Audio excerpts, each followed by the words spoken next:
Pour cette cérémonie de remise des prix des Utopiales 2013. On va commencer cette cérémonie en invitant un petit peu toute l'équipe. Alors j'invite à me rejoindre Jean-Louis Josic, adjoint au maire de Nantes, Roland Lehoucq, président de l'association du Festival international de science-fiction de Nantes, si Roland veut bien venir, Hugo Bellagamba, délégué artistique des Utopiales, Marie Masson, coordinatrice du Festival des Utopiales, Frédéric Tan, programmateur cinéma, Georges Merel, le conseiller artistique cinéma, vous pouvez les applaudir. Adélaïde Legrand, conseillère du pôle lyrique, et Gilles Francescano, qui n'a pas de titre mais qui est important. Gilles, si quelqu'un a des nouvelles de Gilles Francescano, voilà, une fois. Bon, bah vous lui direz qu'on l'attend. Il est peut-être encore en train de regarder Albator, effectivement. Je vais passer tout de suite la parole à Jean-Louis Josic. Et après, nous aurons Hugo Bellagamba. Le discours est dans une mallette, c'est chouette. Allez-y. Bonsoir à toutes et à tous. Ça va être très très bref parce que vous savez, on est en période préélectorale. Donc on est prié de ne pas dire du bien et je ne peux pas dire du mal de la politique culturelle de la ville. Donc je vais me contenter simplement de remercier évidemment tous ceux qui ont fait cette belle manifestation et qui continuent à la faire. C'est la 14e édition, 2000, une année mythique pour la première à Nantes, avec Bruno de la Chiesa, tout le monde s'en souvient. Et puis après, nous avons eu évidemment comme président et puis directeur des gens aussi importants et intéressants que Pierre Bordage et Patrick Guiguer. Et puis aujourd'hui, bien sûr, la relève est assurée. Et elle est assurée par Roland Lehoucq et par Hugo Bellagamba. C'est-à-dire que cette succession montre bien que, de plus en plus, le festival de science-fiction de Nantes, les Utopiales, non seulement est sans doute le plus important en Europe aujourd'hui, et pas seulement par les entrées, également par ce qui s'y passe, à savoir que science-fiction, au début on se dit, ah bon, on envoie des fusées, là, des trucs, des machins, on fantasme. Oui, mais c'est du fantasme de rêve, un très beau fantasme, et surtout la science est de plus en plus présente, et je crois que c'est ce qu'on a bien senti là durant ces jours, au cours des débats, et à voir les différentes expositions, avec des choses dont on se dit, mais c'est pas vrai, on pensait que ça pouvait pas exister, et si, ça peut exister aussi. Alors, merci à Marie Masson aussi, hein, de la Cité des Congrès, merci à Hugo, merci à Roland, parce que chapeau, hein, vous avez bien repris la gâche pour que ça continue à progresser. Et puis merci à tous les partenaires, à tous les libraires, à ceux qui tiennent des stands ici, les libraires nantais bien sûr en première ligne, à tous ceux qui ont animé les débats et à vous tous qui aimez les Utopiales. Bonne soirée.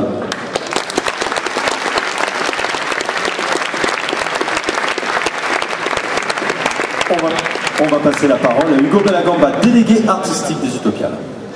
Alors, bonsoir à tous. Quelle émotion déjà. Deuxième année en ce qui me concerne et pour Roland Lehoucq aussi. Évidemment, extrêmement heureux de vous voir aussi nombreux, aussi fidèles au festival. Alors, rapprochez-vous tous parce que ce que je voudrais, c'est vraiment que vous compreniez quelque chose qui pour moi est fondamental. C'est que les Utopiales, c'est un travail d'équipe. C'est toute une communauté de gens, de talents, de passions qui vont pas simplement s'additionner, mais se fusionner les uns les autres. Toute proportion gardée bien sûr. Et donc voici une équipe qui est équivalent, vous voyez, regardez, aux 7 samouraïs. Alors Roland Lehoucq, qui est le président, Marie Masson,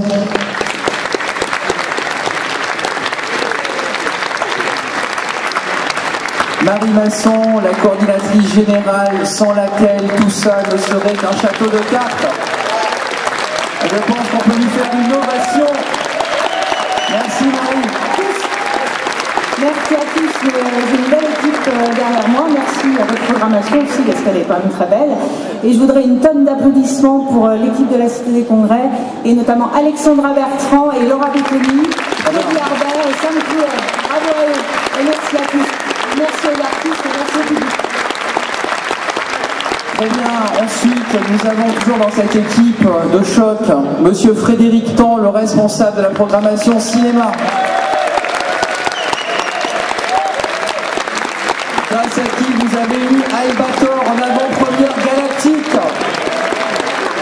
entre autres choses, et aussi Saturne 3, un film remarquable, mais on va faire une pause sur ça. À côté, Georges Mérel qui s'occupe de la programmation bande dessinée.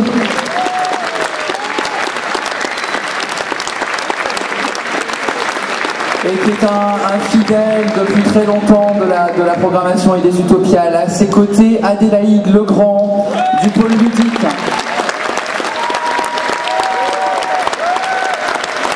Bravo Adélaïde qui a ses fans. Et enfin, Gilles Francescano, le responsable des expositions. C'est grâce à lui que vous avez Vincent Calvo, Raymond Polvé et tous les autres. C'est grâce à lui que vous avez eu Chris Foss aussi cette année. Et je peux le laisser annoncer une confirmation pour l'année prochaine. Tu l'as dit tout à l'heure en table ronde, mais... Alors si Christophe Foss s'en souvient, il fera l'affiche et une énorme exposition aux Utopiales l'année prochaine. Super, super. Voilà. Donc ça, c'est les 7 samouraïs. Et je suis super content d'en faire partie. Je suis très très très heureux. Ça fait que 2 ans, mais avec Roland, on a l'impression d'être là depuis longtemps. Et c'est un festival qui a 14 années d'existence. Et vous êtes toujours aussi nombreux, toujours aussi fidèles. On vous promet vraiment de belles programmations à venir. On a tous la passion chevillée au corps et on n'est pas prêt d'abandonner l'affaire. Donc attendez-vous encore à de belles surprises. Vraiment merci à tous encore. Et je vais donner maintenant la parole à El Presidente, qui va vous expliquer encore bien des choses. Alors, oui, c'est que la programmation, effectivement, se fait avec Hugo main dans la main. J'avoue que je mets la main à la pâte pour la science. J'en rajoute une petite louche à chaque fois. J'espère que ça ne vous épuise pas, parce que c'est d'abord un festival de science-fiction. Mais dans science-fiction, vous savez tout ce qu'il y a science, bien sûr, et je trouve que c'est intéressant de rapprocher les sciences dures, bien sûr, mais les sciences au sens le plus large possible. Les sciences dures et les sciences humaines, pour montrer que la science-fiction est vraiment ce laboratoire de réflexion sur notre monde d'ici et maintenant, et qu'elle utilise pour ça des outils qui font partie du corpus de la science vraiment au sens le plus large. Donc, cette programmation, j'espère qu'elle vous a plu cette année, elle n'est pas encore finie, il y a encore demain, vous allez voir peut-être des nouveautés. Et bien sûr, pour que ce festival puisse avoir lieu, il y a un nombre considérable de partenaires qui nous soutiennent. Je suis maintenant le spécialiste de la liste chaque fois Marie me donne la liste de tous les partenaires. Je n'ai pas encore réussi à la prendre par cœur, j'ai pas eu le temps de la prendre par cœur, mais il y a évidemment sur nos partenaires qui soutiennent ce festival et de quelle manière pour lui permettre d'exister et de bien exister. Alors évidemment, il y a la ville de Nantes, la médiathèque et le musée Jules Verne, la médiathèque de Nantes et le musée Jules Verne qui soutiennent ce festival depuis bien longtemps, la région des Pays de Loire, la Sénitane, alors elle est toujours impliquée dans ce qui va se passer demain, le grand événement de demain, qui va avec le cosplay, le grand cosplay, et puis tous les événements autour du pôle manga. Je vois qu'il y a des gens qui sont prêts à participer au cosplay demain. Qui sera déguisé en Albator demain? Il y en aura sûrement un ou deux, voire plusieurs autres. L'INSERM et le CEA, qui sont 2 grands partenaires scientifiques que je veux remercier ici, qui ont proposé cette magnifique expo Futuro-Techno, dont je crois que par lesquels beaucoup de monde sont passés, et la chaîne de science-fiction Sci-Fi. Des partenaires médias qui permettent évidemment de faire résonner le festival bien au-delà des murs de la Cité des Congrès, bien au-delà dans la France entière, voire dans le monde entier, et si l'on attend assez longtemps dans la galaxie entière, le temps que les ondes radio se propagent, alors quelques années, si on est assez loin de la Terre. Radio France, avec FIP et le Move, Presse Océan, WIC, Mad Movies, et puis ActuSF. ActuSF, nous avons l'éminent Jérôme Vincent comme représentant ici présent. Et bien sûr les cinémas nantais, Pathé, Gaumont, UGC Cité Ciné. Et puis pour finir, bien sûr, l'association que j'ai le grand plaisir, le grand honneur de présider, l'association du Festival international de science-fiction de Nantes, qui d'une certaine façon porte intellectuellement, après l'avoir porté physiquement, les Utopiales. L'association des libraires complices de Nantes. Si votre carte bleue est encore solide et pas devenue liquide, vous pouvez... Enfin non, ils sont fermés, mais demain vous pouvez recommencer. Je sais que la mienne a flambé. J'en ai vu un ou deux autres qui erraient avec une carte bleue fondante et un gros sac à dos rempli de je sais pas quoi, mais ça avait l'air lourd. Et puis l'équipe de programmation, évidemment, dont toute l'équipe qui programme, dont je fais partie, mais ils sont aussi très bons, évidemment, et ils vont faire un boulot formidable. L'équipe de la Cité, parce que tout ça, regardez, ça s'allume, les micros fonctionnent, il y a des gens, là on les voit pas, mais j'en vois un ici qui nous regarde là. Il y a celui là-bas, lui, et il y a un de ses collègues qui traduit, l'air de rien, lui, on le voit jamais, mais ils sont là à traduire. Et ça c'est important parce qu'on a souvent, évidemment, dans un festival de science-fiction digne de ce nom, on doit avoir des invités internationaux, pas toujours francophones, évidemment, et normalement. Et donc, du coup, on se doit qu'ils puissent s'exprimer dans leur langue et que vous puissiez les comprendre dans la vôtre, et réciproquement. Et donc, grâce à eux, on peut avoir cette chose-là. Évidemment, les bénévoles, parce que, évidemment, tout ça, s'ils ne sont pas là, ça s'écroule instantanément. Les bénévoles sont super importants. Ils se donnent comme des malades. Ils sont épuisés. Ils sont encore épuisés. Mais s'il y en a qui veulent s'avancer, j'en vois plein, là, et avancez-vous un peu qu'on vous voit, et un peu, moi je trouve ça très sympa, que Laura, qui est responsable des bénévoles, et puis ils sont peut-être tous disséminés partout, alors ça sera peut-être un peu long, mais qu'on en voit quelques-uns, il y en a ils sont jeunes, ils sont beaux, ils sont forts, et ils sont épuisés, et il y a encore une journée, donc il faut tenir encore demain. Donc ça, c'est toute cette équipe-là qui permet effectivement aux Utopiales d'exister, et de bien exister, et puis enfin, parce que toi c'est bien joli, mais une fois qu'on a monté la baraque, s'il n'y a personne dedans, eh bien on est content, on se dirait c'est bon, on fait une belle baraque, c'est content, mais vous êtes là, et ça c'est à chaque fois avec Hugo, je suis sidéré l'année dernière, je suis residéré cette année, vous êtes là, nombreux, enthousiastes et présents à nous soutenir par votre simple présence et vos applaudissements bien sûr, mais votre présence. Donc merci encore aussi à vous pour cette 14e édition d'Utopial qui n'est pas encore finie, mais qui va bien se finir je pense demain. Merci. Et je passe la parole à Jérémy.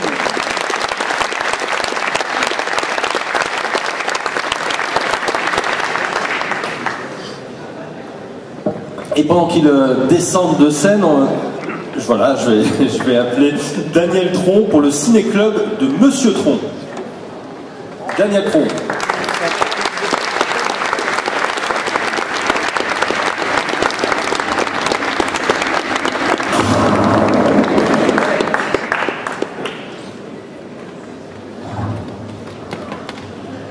Bonsoir.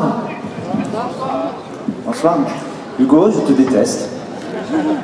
Moi c'est clair, je viens par un message d'amour. Hugo a eu une petite demande un peu particulière, relativement tardive, mais on a réussi. Il voulait, sous une forme de pied de nez, relativement ironique, quelque part que je mette à distance l'amour qu'on peut avoir pour le genre et pour ses œuvres cinématographiques, que j'adresse un message à Roland sur la véracité du lien entre science-fiction et science dans notre monde, tout en essayant de correspondre avec le thème, avec ce qui a été évoqué, cette certitude de l'apocalypse, les racines, cet autre monde des années 80, en me disant ça relativement tard et en me disant tu n'as que 15 minutes. Et comme je suis complètement inconscient, j'ai dit oui. Et donc à partir de quelques extraits de films, très peu, ça va être assez court, simplement pour exposer effectivement à quel point on a de la science ou pas dans le cinéma de science-fiction. Et on va essayer de commencer directement par un extrait qui résume relativement bien le pessimisme ambiant, à peu près l'endroit où on en est, à propos, on va dire simplement des espoirs que nous pouvons encore avoir pour l'avenir de notre planète et sa situation, avec évidemment une explication scientifique limpide en béton armé, et je crois qu'on peut regarder le premier extrait.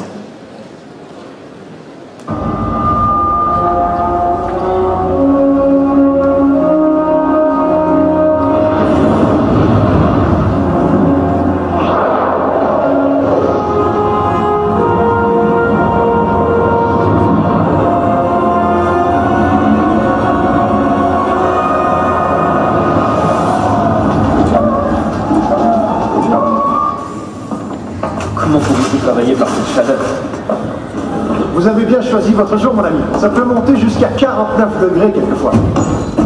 Je vais vous présenter le professeur Lokesh, chercheur en physique quantique à l'université du Chennai. Namaste. Le professeur Hemsley. Alors, qu'est-ce qu'on regarde? Des neutrinos tout à fait normaux.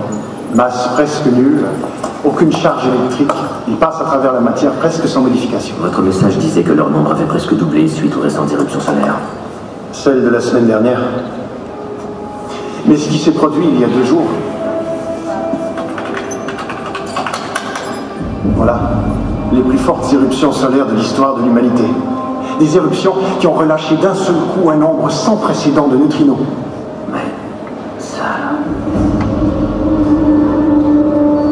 Mais ce qui m'inquiète véritablement le plus, c'est que pour la première fois, les neutrinos entraînent de fortes réactions dans la matière. C'est impossible.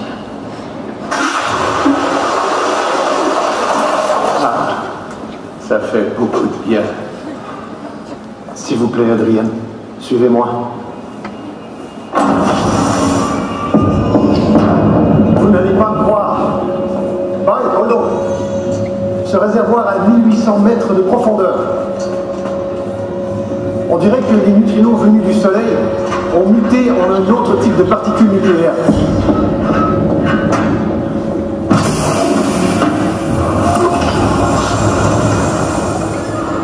Ils réchauffent le noyau terrestre et agissent d'un seul coup comme des micro-ondes.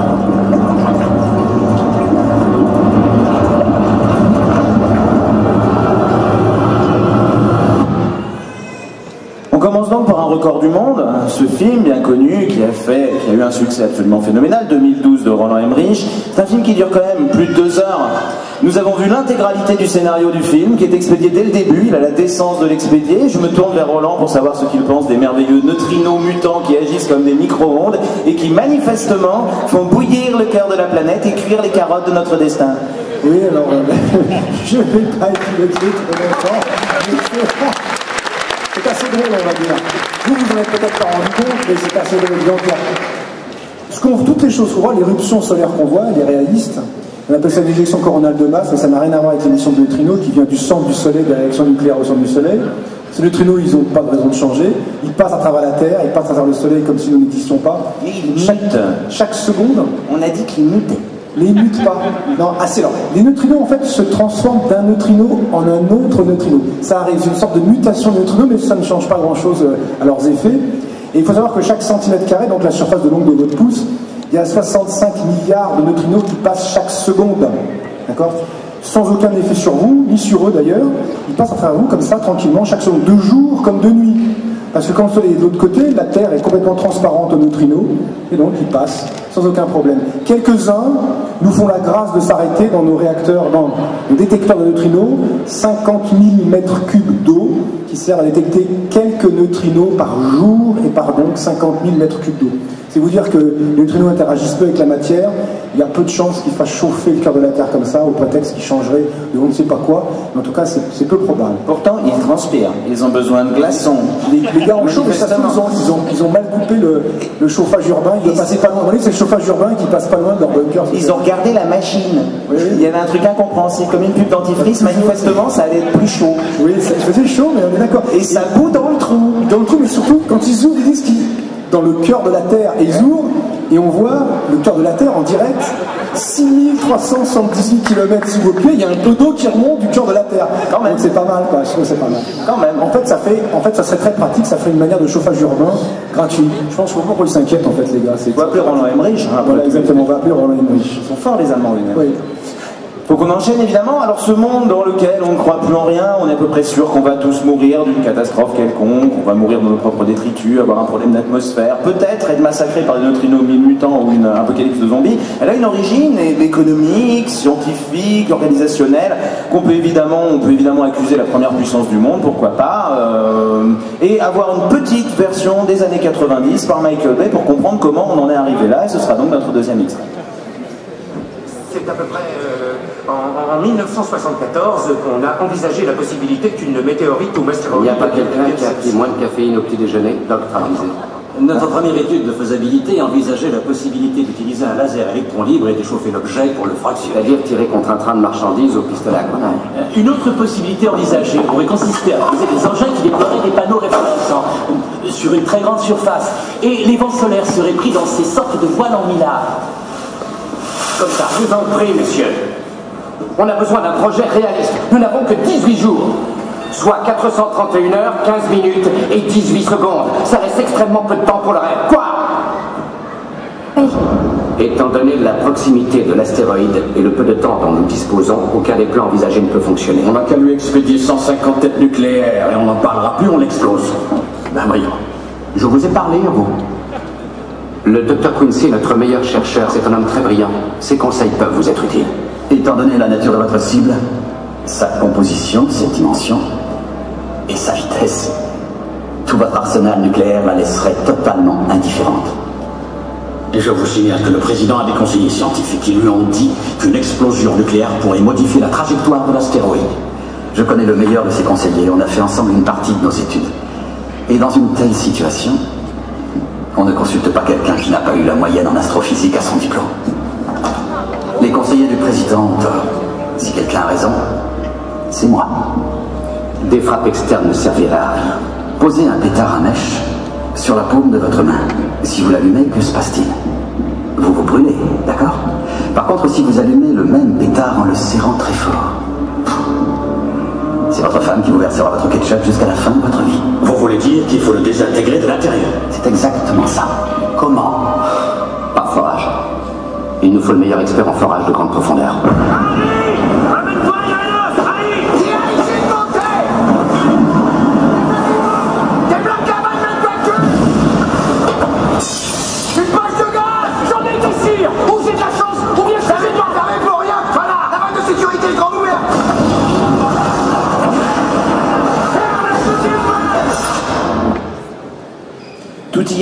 Tout y est. Le système universitaire le plus reconnu au monde, on a le MIT, on a la crème du MIT, on a ceux qui n'avaient pas la moyenne au MIT, on a ceux qui avaient la moyenne au MIT. On a un président des États-Unis qui veut absolument sauver l'humanité, mais qui n'est pas bien entouré. On est exactement dans la manière dont ça marche. On a le complexe militaro-industriel américain dans toute sa puissance. On a 50 têtes nucléaires. On va lui envoyer sur la tronche et on ne va pas prendre l'astéroïde. Bref, nous sommes protégés. Et malgré tout ce déploiement incroyable, une histoire neuronale, on a là de la matière grise à la pelle. La solution est simple, elle s'appelle Bruce Willis. Mais pas n'importe quel Bruce Willis. Un Bruce Willis qui va chercher du pétrole. Son métier, c'est de creuser des trous bien profonds pour aller prendre le pétrole là où personne n'a jamais osé le chercher.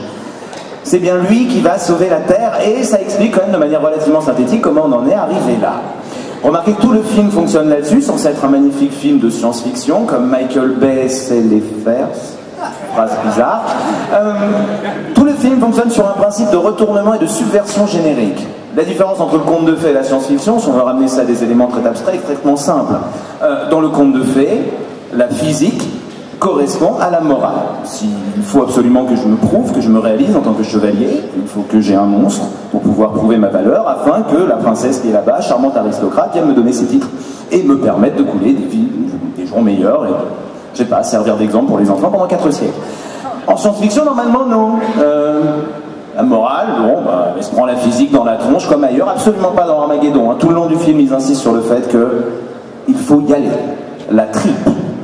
Et au final, effectivement, on a une magnifique démonstration. Le simulateur dit qu'ils ne peuvent pas forer au fond de l'astéroïde. Et finalement, grâce à un grand coup de tripe et de transmission filiale, effectivement, ils y arrivent. Dans Armageddon et chez Michael Bay, la tripe américaine est plus forte que les lois de la physique. C'est quand même rassurant pour nous.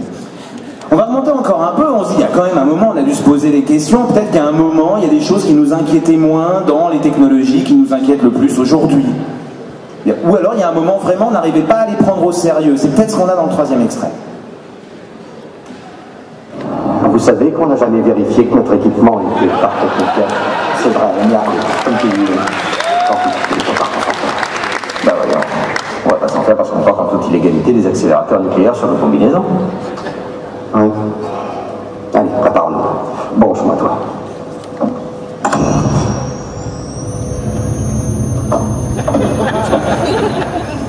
J'ai oublié de vous faire une recommandation essentielle. Quoi? Ne jamais croiser les effluves. Pourquoi? Ce serait mal. Le bien et le mal, ce truc-là, c'est un peu flou pour moi. Tu veux dire quoi par mal?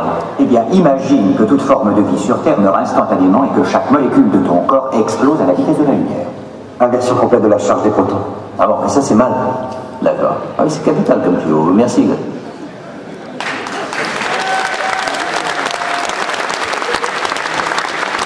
On a quand même de manière très synthétique la manière dont la morale s'est retournée dans les années 80 est devenue totalement relative et où on ne s'embêtait pas d'un principe de précaution. Normal, quand un hôtel est en dérangement, on agit. C'est simple, on envoie les nettoyeurs. En fait, il nous fallait des solutions de fond, quand même. Parce que là, effectivement, on n'arrête pas d'éluder le problème, on voit bien qu'on y arrive. Mais la solution, manifestement, plus on avance vers notre période, moins les gens y croient. Alors, il fallait peut-être aller la chercher avant ou après. En fait, ce qu'il nous faut, on est d'accord, c'est un chef, c'est quelqu'un de charismatique, qui ose faire les choses, il nous faut un capitaine. Il nous faut quelqu'un qui ose changer l'histoire, éventuellement nous amener des solutions du passé, du futur. Changeons carrément notre histoire et demandons à la seule personne capable de le faire, c'est-à-dire le capitaine Kirk et son équipe. Voyons l'extrait suivant.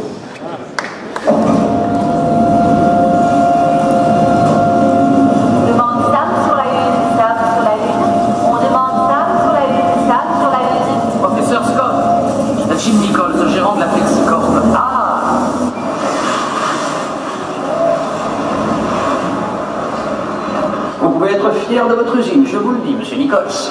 Merci. J'avoue, professeur, que vos connaissances en ces matières m'ont beaucoup impressionné. Vous savez, chez nous, nous l'appelons le professeur miracle. Ah oui. Puis-je vous offrir quelque chose, monsieur Nichols, c'est moi qui vais peut-être pouvoir vous offrir quelque chose. Ah oui. J'ai noté que vous travailliez encore avec des polymères. Encore? Mais avec quoi voudriez-vous que je travaille? Voilà une excellente question. Laissez-moi vous présenter les choses autrement. Quelle devrait être l'épaisseur d'une feuille de plexiglas d'une superficie de 20 mètres sur 4 mètres pour résister à la pression d'une masse d'eau d'environ 600 mètres cubes? Voilà. Oh, c'est facile, 15 cm, et nous avons cette épaisseur-là en stock. Et j'ai vu ça. Maintenant, supposez que je puisse vous indiquer un moyen de fabriquer une feuille de plastique qui remplisse les conditions demandées, mais qui n'aurait que 3 cm d'épaisseur. Cela ne mériterait-il pas quelque chose en échange? Vous voulez rire? Le professeur pourrait peut-être utiliser votre ordinateur. Bien sûr. Ordinateur. Ordinateur. Ah. Ordinateur répond. Servez-vous du clavier? Le clavier en plein rétro.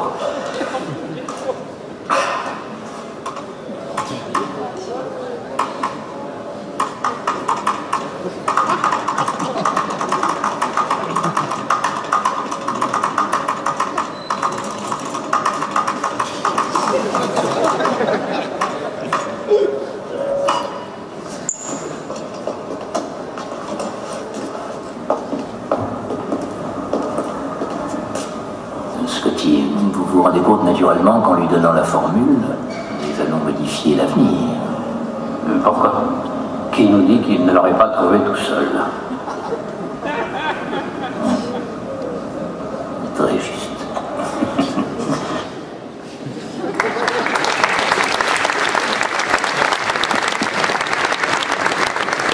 La solution était donc très simple, il suffisait de changer le cours de l'histoire. Ce qui me rappelle d'ailleurs la solution donnée dans un autre film, mais c'est très facile, il nous faudrait des pouvoirs magiques.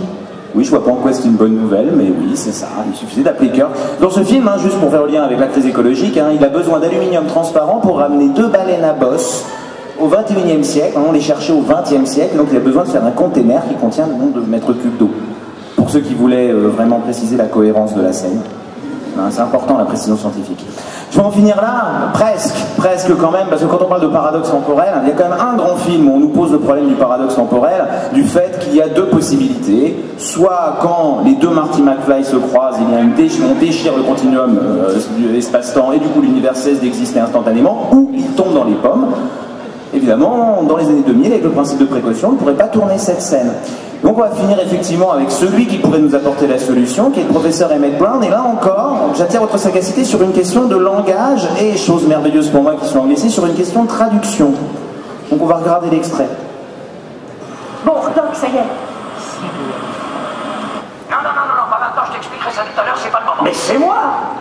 Ça alors, je ressemble à un vieillard. Je me présente, Dr. Emmett Brown, je me trouve sur le parking de la première... Dieu merci, j'ai encore mes cheveux. 26 octobre 1900. Qu'est-ce que j'ai sur le dos? Ah, ça c'est une combinaison anti-radiation. Une combinaison anti-radiation? Ah oui, c'est pour les retombées radioactives des guerres atomiques. Mais ça, c'est vraiment surprenant. Un studio portatif de télévision.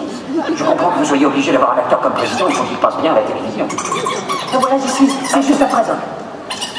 Non, ça marche à l'électricité, mais il faut une réaction nucléaire pour générer les 2,21 gigawatts. Qu'est-ce que j'ai dit là? Le convecteur temporel? Ça marche à l'électricité, mais il faut une réaction nucléaire pour générer les 2,21 gigawatts d'électricité. 2,21 gigawatts? 2,21 gigawatts? Mon Dieu! Mais enfin, c'est quoi un gigawatt?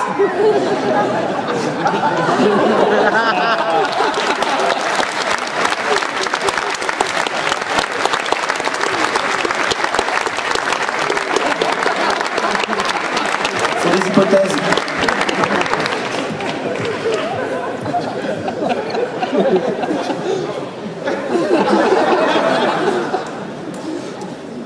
La science-fiction est une chose merveilleuse et parfois on en trouve même des vrais beaux au cinéma. Merci beaucoup, bonne soirée.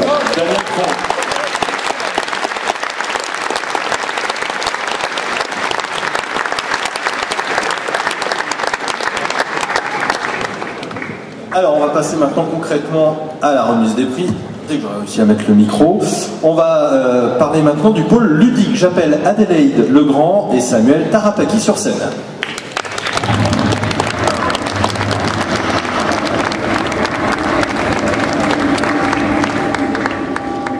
Bonsoir. Donc le pôle ludique remet tous les ans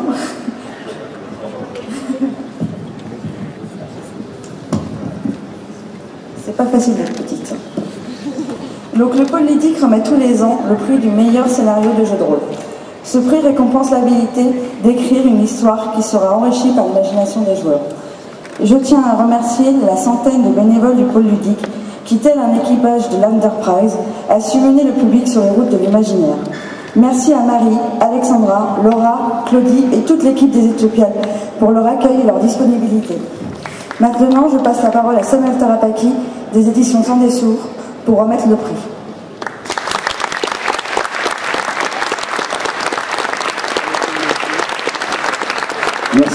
Merci beaucoup.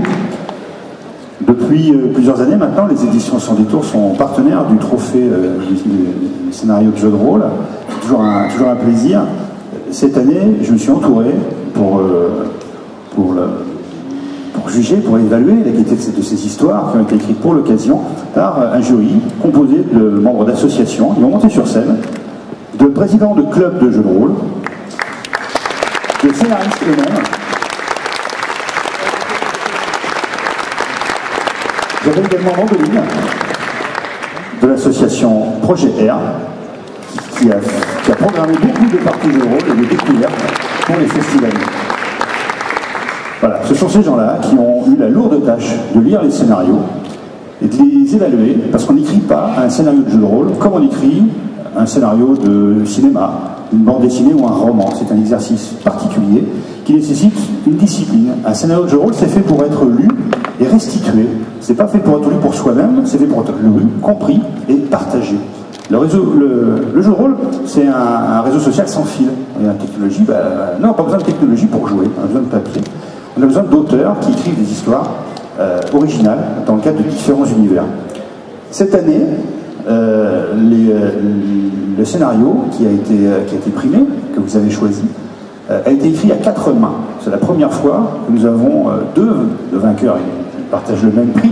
Ils ont écrit ce scénario à 4 mains, c'est un exercice délicat pour un scénario de jeu de rôle, parce qu'il faut confronter les avis, se mettre d'accord sur le sens qu'on veut donner à son histoire. C'est une histoire qui se déroule dans le monde de l'Appel de Cthulhu. C'est le monde imaginé par l'écrivain américain Howard Philip Lovecraft au début du XXe siècle. Ces deux auteurs sont absents, c'est la raison pour laquelle Mandoline est présente pour recevoir le prix à leur place. Il s'agit de Stéphane Foulk et Cyril Puig.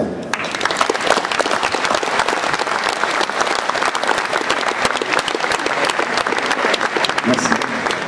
Je remets le trophée à Mandoline et donne la parole.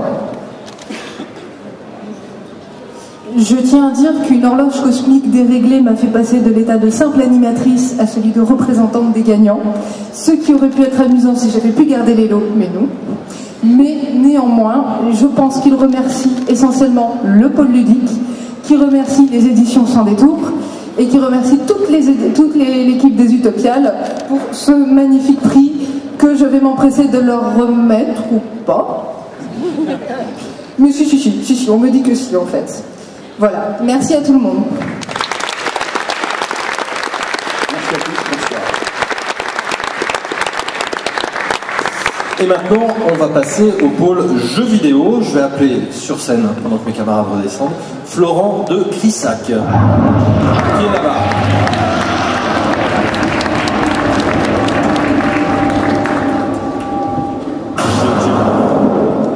Oui, j'ai la cérémonie de la petite enveloppe. Merci. Bonjour à tous. Donc cette année, pour la 3e fois, les Utopiales ont été l'occasion d'une Game Jam. Donc pour ceux qui ne savent pas encore exactement ce que c'est, une Game Jam, c'est une sorte de concours de création de jeux vidéo qui se déroule en 48 heures. Donc les 2 autres années, la Game Jam s'était passée pendant les Utopiales. Et cette année, pour des raisons pratiques, nous avons fait la Game Jam le week-end dernier. qui, en plus de donner 1 heure de plus aux jammers, puisqu'il y avait changement d'heure, nous a permis de présenter les jeux pendant toute la durée des Utopiales au niveau du pôle jeux vidéo. Donc voilà, pour ceux qui ne l'ont pas encore fait, je vous invite demain à voir les différents jeux qui ont été réalisés en 48 heures. Je vais appeler les jammers qui restent. Alors je dis qui restent parce qu'il y a eu 26 participants cette année, ce qui est plutôt beaucoup, mais il y en a peu qui sont là ce soir.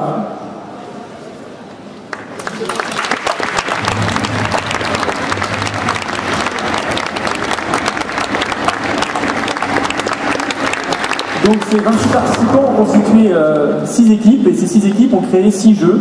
Il y en a 5 qui sont en démonstration donc au pôle jeux vidéo. Je vous invite vraiment à aller voir.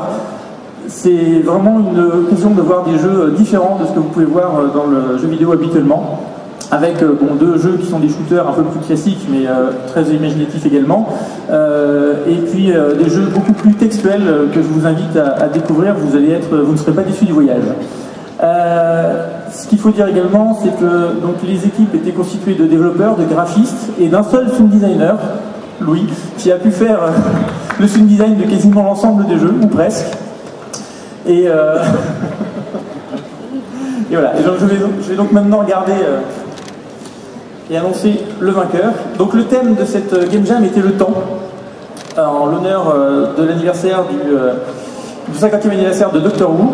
Et ça tombe bien, le vainqueur de la Game Jam, les gens qui ont voté sont les participants de la Game Jam. Le vainqueur de la Game Jam est TARDIS Paradox.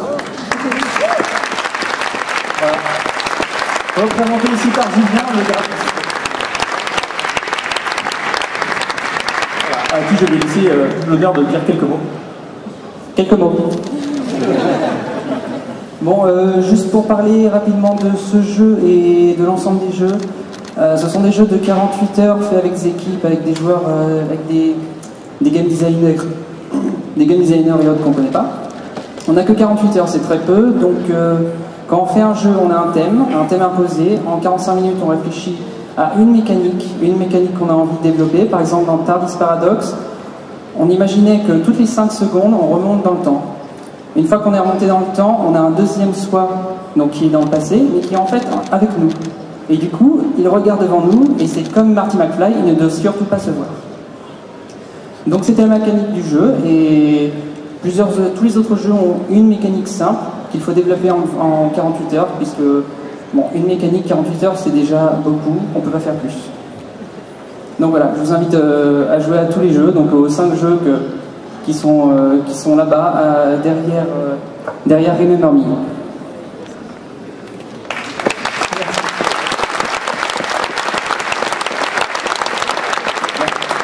Merci à tous et merci beaucoup aux Utopiales pour d'accueillir la Game Jam pour la 3e fois.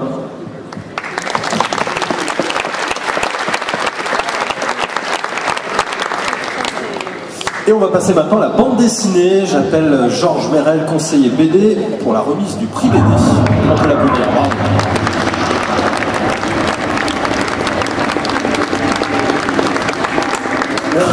Bonsoir à tous, je suis ravi ce soir d'être sur scène pour vous présenter le 14e prix de la meilleure BD de science-fiction de l'année.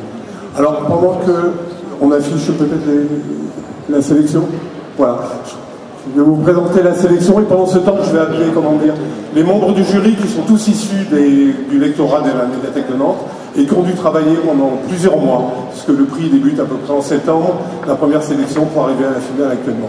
Alors les ouvrages qui ont sélectionnés sont Au pays des ombres de Thierry Martin aux éditions Soleil, Souvenirs de l'Empire de l'Atome de Thierry Smolderen et Alexandre Clary chez Dargaud, L'Entrevue de l'Italien Manuel Essor, Rock de l'Allemand Andreas, Le Décalage, 6e épisode des aventures de Julius Corentin Kefac de Marc-Antoine Mathieu, Joe l'aventure intérieure de Sean Murphy et Sailor Twain de l'américain Marc Chesel. Et maintenant, pour remettre ce prix, on va appeler le président du jury, Frédéric Peters, que je suis heureux de recevoir ce soir, dessinateur de Réa, il y a 2 ans pour Château de Sable avec son compère Oscar Rémy. Alors Frédéric, tu vas nous révéler le prix de cette année. Est-ce que tu as un mot à dire sur les délibérations et sur le jury? Bonsoir d'abord. Et je vérifie que c'est bien ce qu'on a décidé, parce qu'a priori, j'ai pas besoin d'enveloppe. Je vérifie que c'est le bon. Non, on s'est retrouvé avec 2 livres qui se sont détachés du reste, qui étaient l'entrevue de Manuel Efior et le souvenir de l'Empire de l'Atome. Et la démocratie étant la démocratie, et une voix étant une voix, et c'est un Suisse qui me parle. Je vais donc demander à Thierry Smolderman et Alexandre Cléris pour souvenir de l'Empire de l'Atome.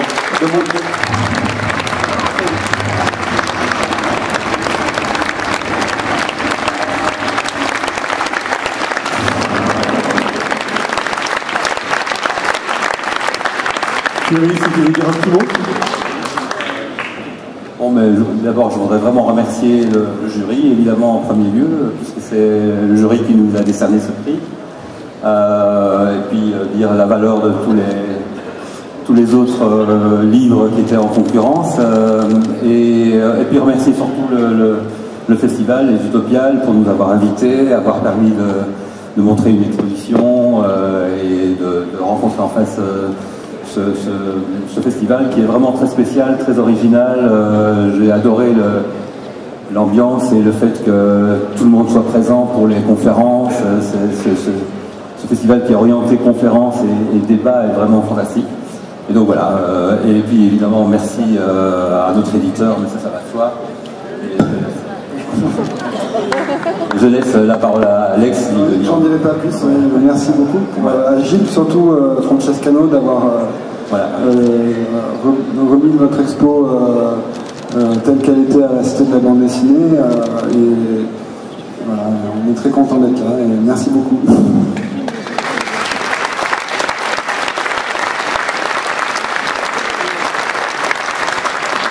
J'aurai un dernier remerciement pour tout le personnel de la Médiathèque de Nantes et en particulier Odile Coulon qui a organisé ce festival. Ce prix. Merci à tous.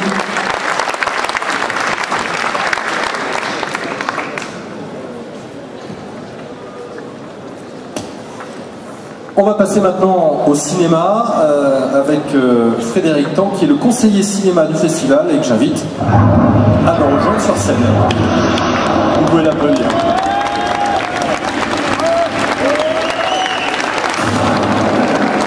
Merci, bonsoir à toutes et à tous. On va essayer de faire bref comme d'habitude. D'abord la première, évidemment, chose qu'il faut dire, c'est que vous êtes toujours de plus en plus présents et nombreux. Historiquement, on peut le dire, j'ai l'autorisation de vous le dire, alors qu'on a encore 24 heures passées ensemble. On a battu hier un record historique en 14 ans d'édition, au moins sur le cinéma, et que dire de la librairie. Donc merci à vous chaleureusement, c'est formidable. Hugo l'a dit en introduction, on essaie vraiment de travailler au maximum de façon passionnée et passionnelle entre nous tous. Vérifié par cela, c'est un grand, grand bonheur. Merci beaucoup à vous.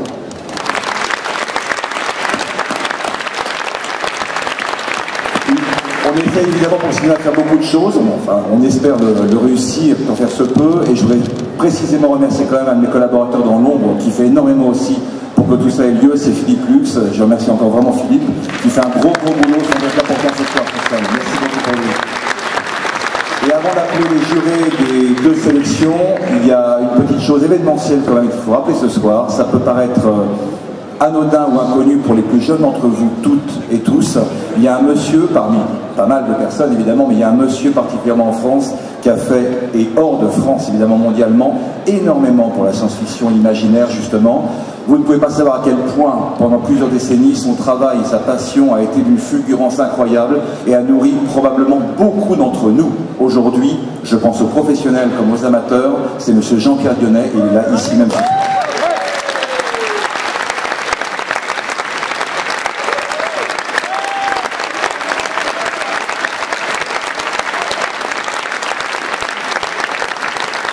Allez, on enchaîne directement, vous l'attendez tous, 2 palmarès de cette année, et je vous demande tout de suite d'accueillir sur scène le jury court-métrage, monsieur François Angelier, Denis Bagram, Jérôme Leduc, Denis Lagendix, il en manque un. Et que se passe-t-il? Alors, monsieur Ravalec, enfin.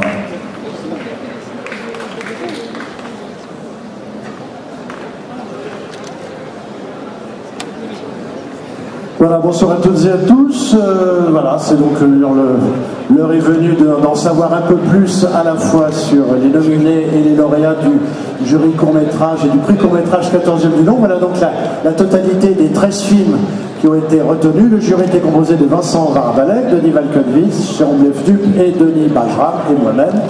On va vous donner sans plus tarder la réponse.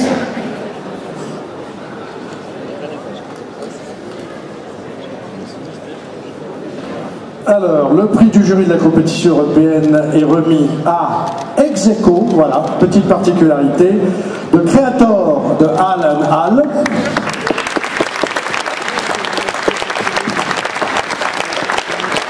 et de Sleepwalking de Gavin Williams.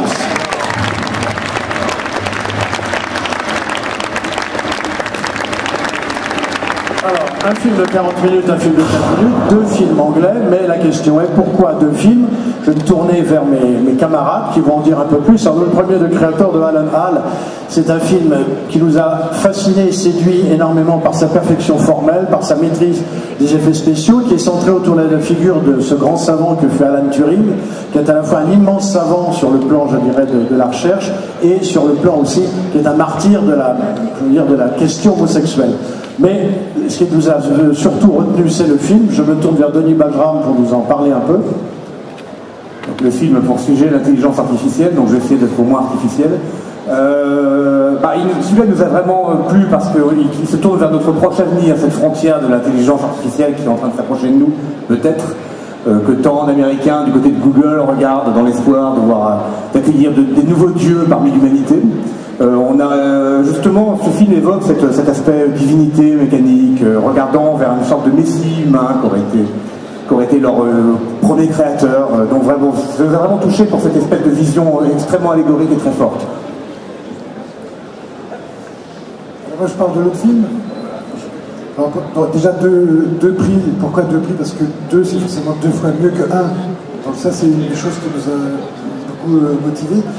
Et sinon, autant le premier donc, est quand même assez onirique, il nous emmène très loin, autant le deuxième a un aspect social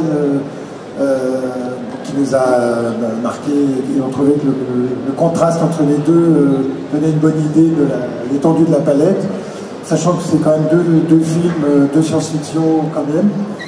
Et puis voilà, donc le deuxième qui parle de gens qui sont exploités même pendant leur sommeil, à une époque où justement on parle à la fois d'exploitation et de chômage et de choses comme ça. On trouvait que c'était assez marquant, voilà. Mais je pense que mes camarades vont en parler encore mieux que moi s'ils le sentent. Non, moi je ne veux pas en parler, parce que vous l'avez bien fait. Je pense que je vais laisser Vincent vous parler des autres films aussi, parce qu'on a eu une grosse difficulté, c'était de les choisir, et je pense que c'est Vincent qui en parlera le mieux. Alors, moi ce que je voudrais dire, c'est que ça m'est souvent arrivé de voir des sélections de courts-métrages, et c'est pas toujours fameux, et là on a vu pour ma part 2 sélections qui étaient excellentes. On était plusieurs à trouver que l'ensemble des films était vraiment de très bonne qualité, donc s'il y a des gens qui sont dans la salle et qui avaient des films en compétition qui ne soient pas déçus, on a eu beaucoup de mal à choisir. Ce qui était intéressant, c'est que l'ensemble des films en fait ont exploré des directions différentes, c'était vraiment foisonnant d'idées, aussi bien formellement que dans les thématiques. À un moment, j'ai même pensé qu'on aurait pu donner tous les prix ex aequo, mais on m'a dit que c'était pas possible.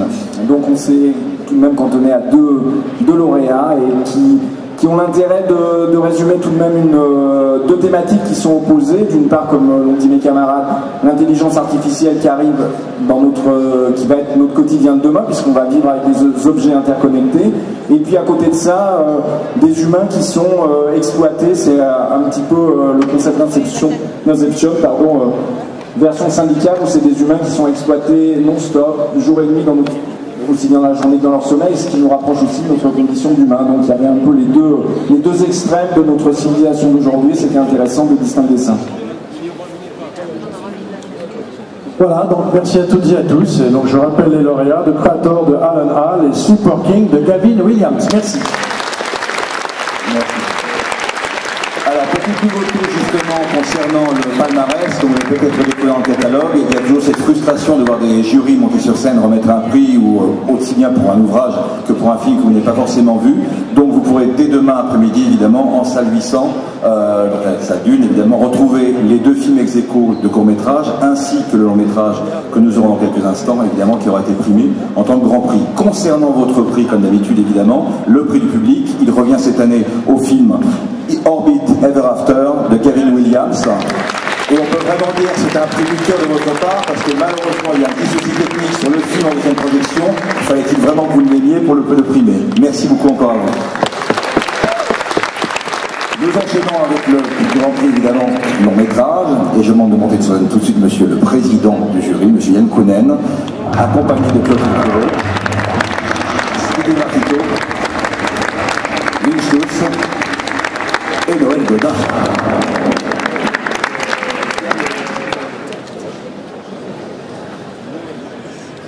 Bonsoir. Une chose très importante, Noël voulait s'exprimer une quinzaine de secondes avant que nous remettions le prix. Noël, c'est à toi.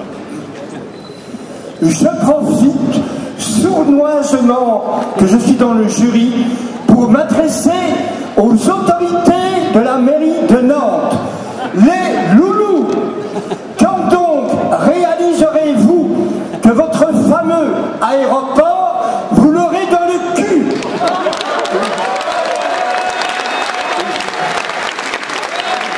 Viva les insurgés de Notre-Dame de Nantes!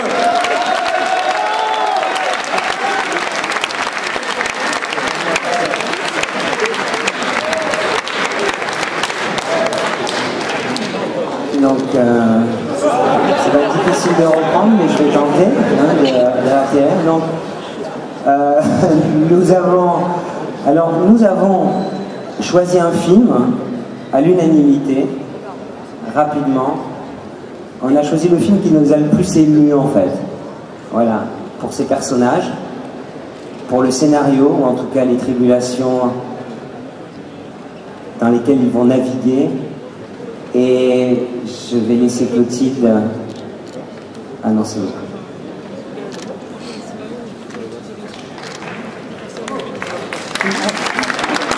Donc ce sera Jodorowsky du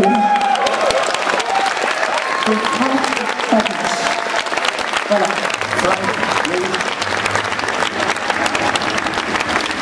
Frank Babiš a une page quand même.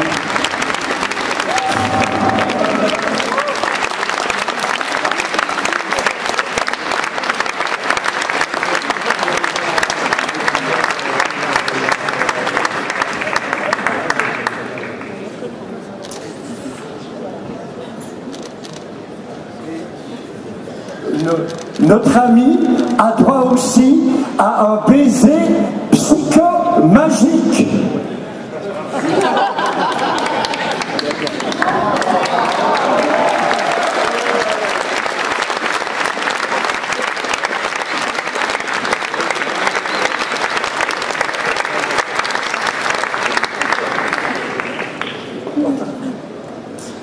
So I'm sorry that I'm the one guy up here all night that doesn't speak French, so Je suis le seul garçon sur scène qui parle pas français. So I apologize. It's very embarrassing, and I've never been so embarrassed. Je suis désolé, c'est vraiment très embarrassant. Je suis confus. But I wanted to say thank you so much to, of course, the fantastic jury. Thank you so much to the audience today that really filled in the theater. It was quite amazing with 800 seats. I don't think one was empty. Merci énormément au jury, merci à tout le public. C'était très émouvant, c'était quelque chose de magique de voir les 800 personnes assemblées dans la salle d'une cet après-midi. It's definitely been a magical couple of days here in Nantes, and I'm so grateful. And I'm so grateful to Frederick, of course, for inviting us here. It's all just been a wonderful experience. Of course, we have Mr. Chris Foss in the audience. There he is over there. Nous avons Sylvain dans le public, Monsieur Chris Foss. Chris, please. Come, Chris. Un grand merci de votre temps. Monsieur Chris Foss.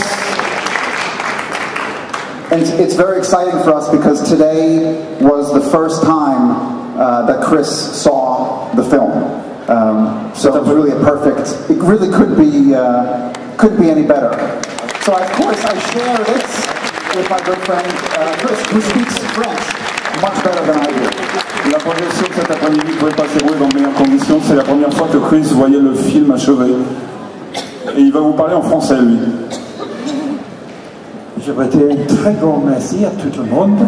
J'ai jamais connu dans un festival mieux organisé qu'ici. C'était 2 jours très merveilleux. Et je veux dire un immense merci à tout le monde. J'ai jamais passé un petit moment comme ici. C'est super. Et merci beaucoup. Merci beaucoup. Bravo pour votre film. Une petite pensée pour Alexandre Jodorowsky qui n'a pas pu venir, pour le cinéaste et l'ambition qu'il a et la voie qu'il montre, et que ce film soit comme d'autres films, comme Au cœur des ténèbres. Ce sont des films qui nourrissent des générations de cinéastes, qui leur montrent l'abnégation, le courage et l'ambition. Donc pour cet exemple, pour cette utopie magnifique, on a vraiment... Merci pour ce film. Merci à vous.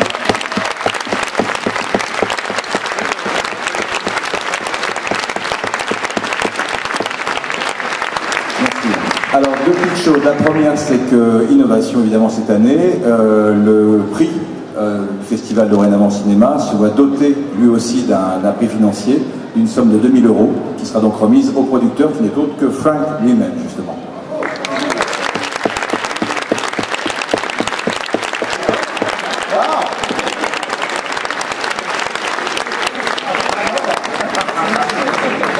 Merci beaucoup. Wow.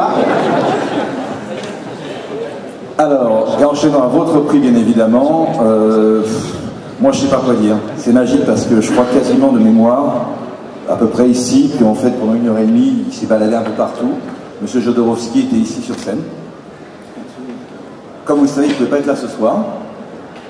Yann vient de dire quelque chose d'assez bouleversant. Et ce qui me semble fascinant, c'est que l'Osmo semble absolument parfait parce que c'est également votre prix du public cette année. Jodorowsky.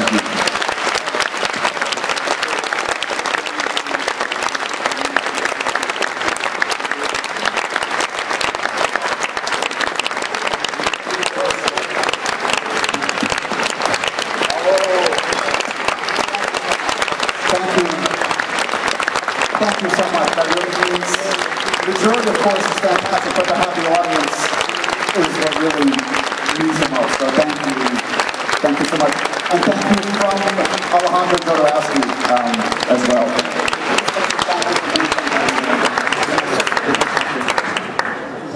Monsieur et mesdames, je veux dire quelque chose.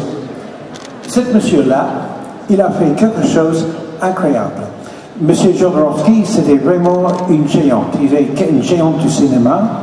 Et voilà, c'est presque la fin de son vie, c'est presque la fin de la vie de beaucoup de monde. Et il a créé quelque chose d'étonnant, étonnant. Et grâce à Frank, tout le monde peut savoir maintenant cet immense boulot. Et s'il n'a pas fait rien, c'est fini cette histoire. Et je dois en dire un immense merci beaucoup à Frank. Il a créé quelque chose qui peut rester pour beaucoup d'années maintenant. Voilà.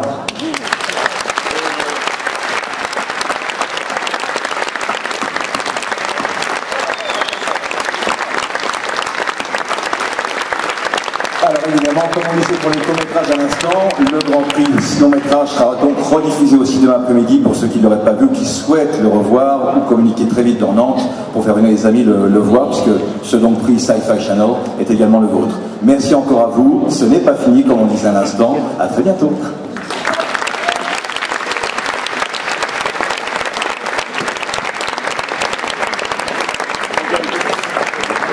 On va passer maintenant à la littérature.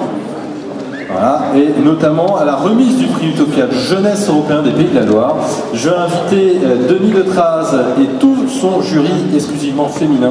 Sacré Denis, Myriam Benzaria, Lali Brodu, Jeanne Colombo, venez avec moi, Alizé Guinet, Émilie Jousset, Margot Moineau, Mona Moineau, Emma Poignet-en-Chemin, Roman Tuguy-Louzet, ici.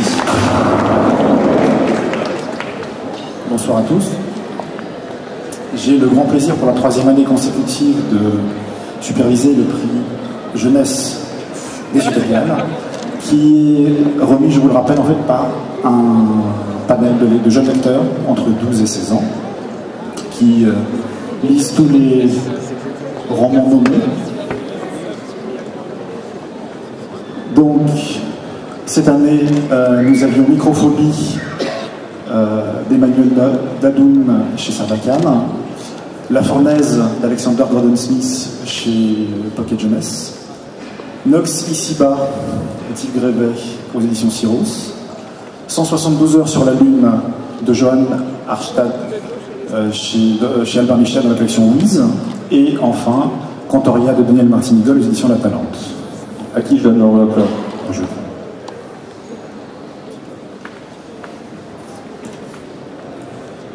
Alors, donc, le lauréat du prix Jeunesse des Utopiales 2013 est Nox Yves Grévet.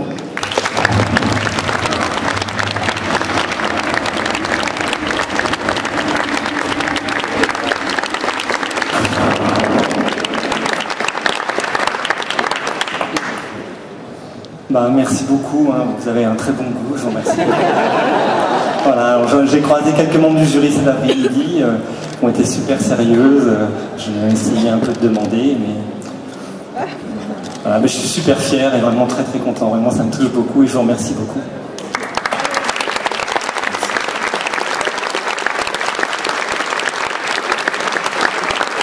Et un dernier petit mot, comme vous pouvez constater, la parité cette année a été parfaitement respectée puisque l'ensemble du jury a été composé de lectrices. Donc pour l'année prochaine, s'il y a des lecteurs garçons entre 12 et 16 ans, qu'ils n'hésitent pas à se manifester auprès des libraires nantais. Merci.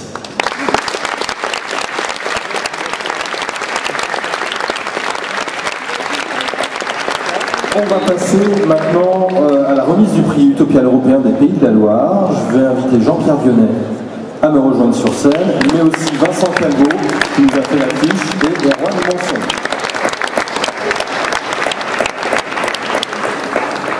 Bonsoir. Alors d'abord, je voulais vous dire que tout à l'heure, mon camarade Frédéric m'a eu, parce que je me disais, il est en train de parler de Grimaud ou de carnets qu'ils ont retrouvés, qu'ils ont dégelés. Tout d'un coup, il dit moi. Bon, moi je suis content.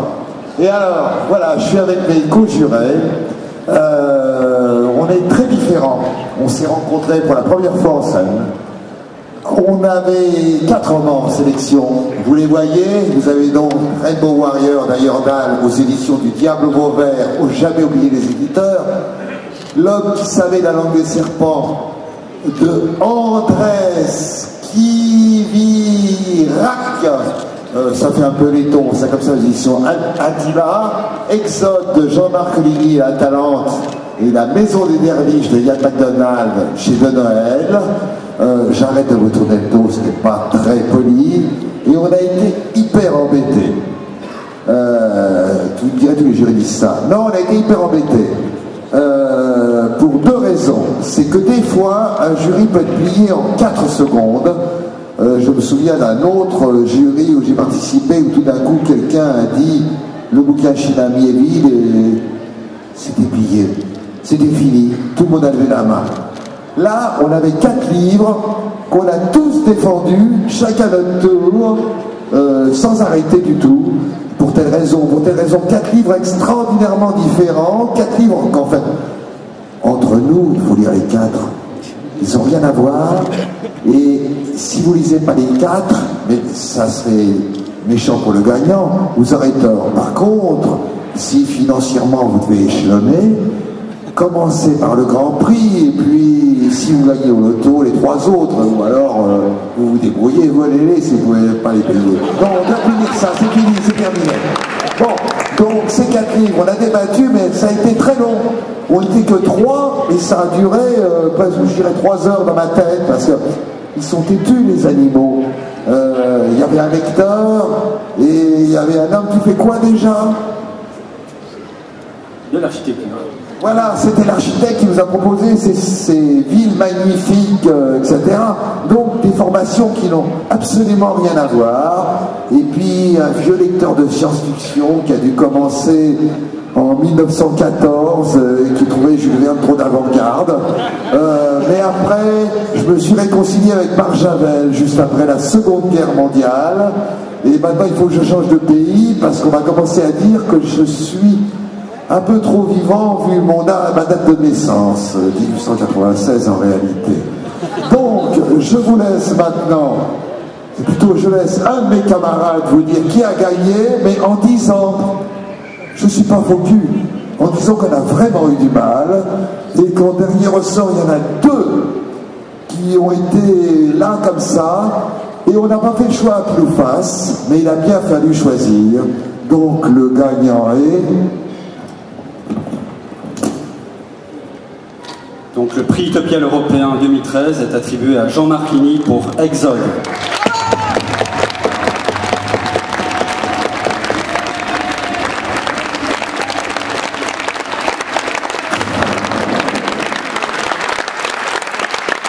Alors comme il ne savait pas, il est très très loin.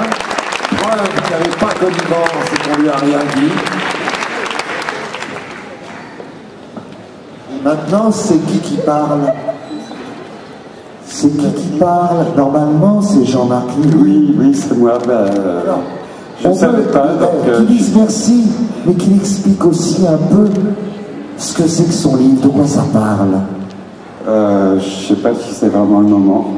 Oui, quand même, oui, c'est le minimum, oui. En fait, je suis très surpris et très ému. Personne n'a rien à dire, on me cache tout, on ne me dit rien. J'ai une belle statue en verre. Avant de... Oui, peut-être si je vais expliquer un peu. Exode, c'est... Regardez-le. Comment expliquer Exode en 3 mots quand on est ému comme ça? Je dirais que c'est tout simplement la fin de l'humanité parce que le réchauffement, le changement climatique s'est emballé. La planète devient hostile à la vie humaine et à la vie en général. C'est la 6e extinction des espèces en cours. Et voilà, les humains sont comme des termites sur une bûche enflammée. C'est une parabole qui se trouve dans Exode et aussi sur la 4e de couverture. Et c'est quelque chose que j'ai vu personnellement et j'ai eu envie de mettre cette parabole dans ce livre. Voilà, vous mettez une bûche dans le feu et dans cette bûche se trouvent des termites. Au début, les termites ne se rendent pas compte que la bûche est enflammée. Elle est encore fraîche à l'intérieur, donc elles vaquent à leurs petites occupations, elles creusent leurs galeries, elles mangent le bois, elles sont tranquilles. Et puis, peu à peu, ça chauffe, ça commence à fumer. À l'intérieur, les sucs du bois commencent à bouillir et tout. Donc elles s'inquiètent, les termites, et elles sortent. Elles sortent de leur trou et puis elles cherchent une issue. Elles se disent il y a quelque chose qui ne va pas. Et les flammes les entourent peu à peu. Et donc elles s'affolent, elles courent dans tous les sens, elles se grimpent dessus, elles cherchent de plus en plus une issue. Certaines sautent dans le feu directement puisqu'elles se rendent compte qu'en fait il n'y a pas d'issue. Et voilà, dans Exode, les humains sont un peu comme les termites sur la bûche. Et la bûche, c'est la terre. Mais malgré tout, à la toute fin du livre, il y a peut-être une issue. Ben voilà, c'était simple, mais j'ai oublié de dire comme quelque chose d'essentiel. C'est aux éditions La Talente qui font un travail formidable depuis très longtemps à Nantes.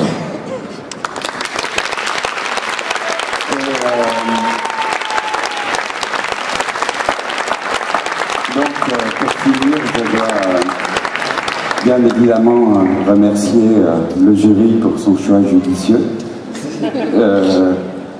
malgré une concurrence impitoyable. Je vais remercier aussi évidemment Hugo et Roland et Marie, les têtes pensantes et chevilles ouvrières des Utopiales, parce que les Utopiales existent et que c'est le plus beau festival de science-fiction du monde. Et puis que c'est la 2e fois que j'ai un prix aux Utopiales aussi. Et Je dois remercier évidemment tout le public, vous tous qui êtes encore ici malgré l'heure tardive, mais je sais que vous attendez le moment où on va aller boire un coup. Et enfin, je dois donner un immense et éternel merci à Sylvie Lenné pour des raisons qui n'ont rien à voir avec le prix des Utopiales, mais ceux qui nous connaissent un petit peu savent pourquoi. Merci. Voilà, alors je garde le micro et je voulais dire quand même la même chose. Je suis pas venu à Utopia depuis longtemps et c'est magique. Parce que dans ce lieu unique, on rencontre d'abord les gens qu'on voulait rencontrer, puis ceux qu'on ne connaît pas, et puis il y a des gens qu'on recroise sur lesquels on avait une idée un peu fausse, et on parle davantage. Et par exemple, j'ai été extrêmement épaté de voir se former au fil du festival un couple contre nature de Laurel et Hardy entre Norman Speedrad et Orson Scott Card, qui ne se quittent plus et qui finissent la phrase l'un de l'autre. C'était magique.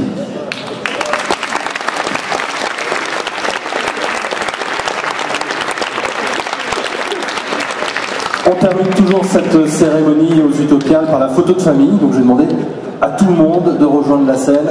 Marie, Roland, le cinéma, tous les pôles, les jurés. Hop. Ouais, venez. Les bénévoles également. C'est le moment.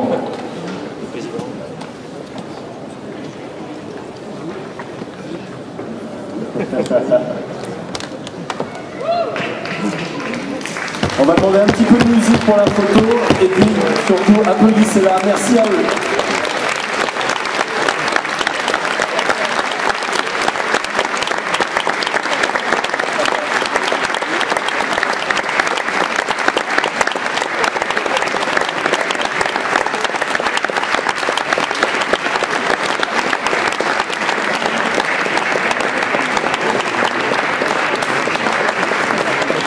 Voilà, bravo à tout le monde. Les Utopiales, c'est pas encore terminé. Il y a encore ce soir, il y a encore demain, il y a encore lundi matin pour ceux qui ont la chance d'être encore à l'école.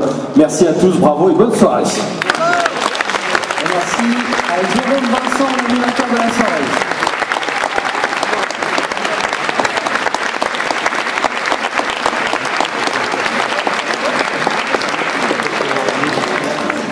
Voilà, normalement il y a de la musique si quelqu'un veut chanter.